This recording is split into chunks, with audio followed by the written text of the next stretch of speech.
Okay, so I've tried doing this video 3 times already.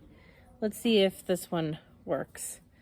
Okay, so my second cycle ended, and I just started the third cycle. And I did testing. I was more consistent, I feel like, this last month in doing the ovulation tests.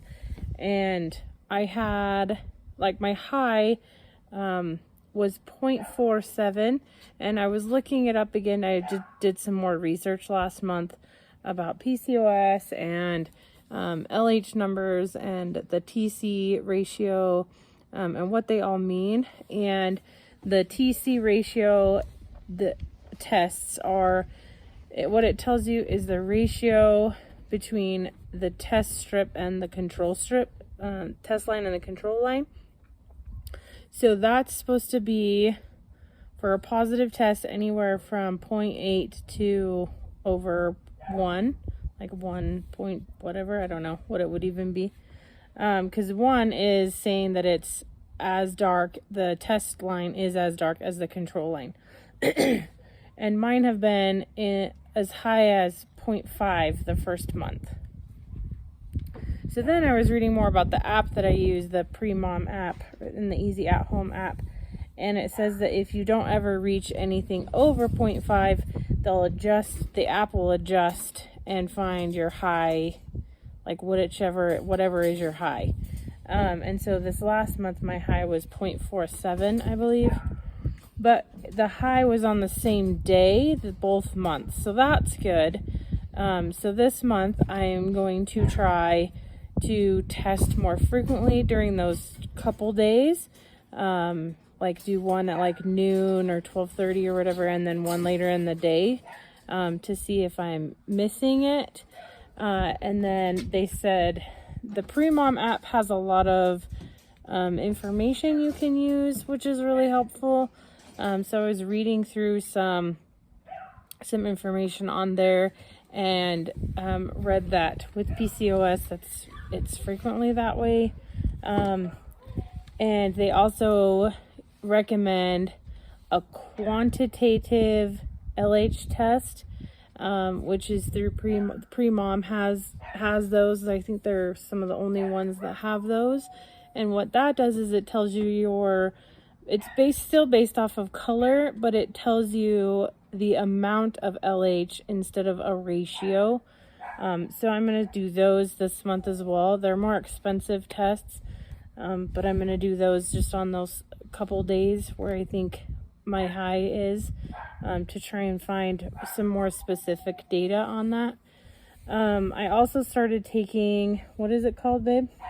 The Chiro and Myo D supplement.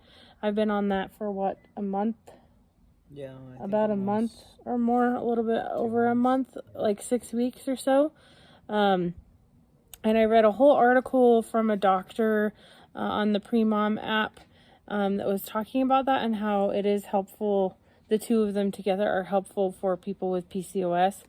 I also am taking Provantage, which is Vicatalyst from Provantage, which is a multivitamin that my functional medicine doctor recommended that I take, and that has a lot of, it's a really good vitamin. It has made from whole food. So I'll add a picture of those and a link to where we got them in the description if you're interested. I haven't noticed, a lot of people have said that the Chiro D and the Myo or whatever it's called, I don't remember what it's called, helps with facial hair for those women that have PCOS.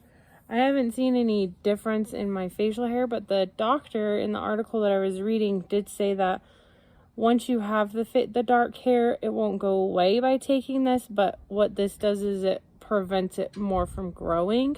So that would be good.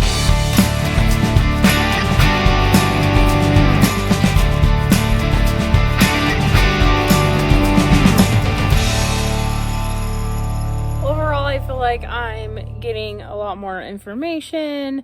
I feel hopeful that things are, I'm collecting the right data and accurate data on how my body is what my body is doing.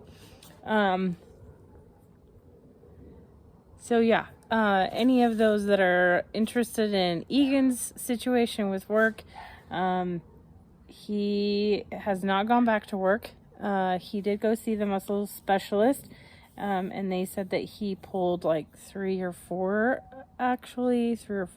muscles through the subsequent injuries that he had. But because they didn't document them, that his workman's comp time may be ending sooner rather than later. Yeah,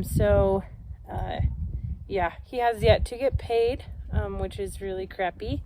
But we're hanging in there, it's getting warmer. We're able to go outside with the dog more, so we have to see the positive things. We're able to spend a lot more time together. So yeah, we're just trying to make do and see the positive things in the situation, and hopefully something will happen and he will be able to, one, get paid, because they did say that they were going to cut him a check last week. So we'll see. But yeah, and if he ends up leaving Amazon, which I think he should at this point, but then we won't have the insurance to cover the infertility treatments. So we'll see. Everything will work out the way it's supposed to, and I truly believe that. So yeah, so that's kind of where we're at.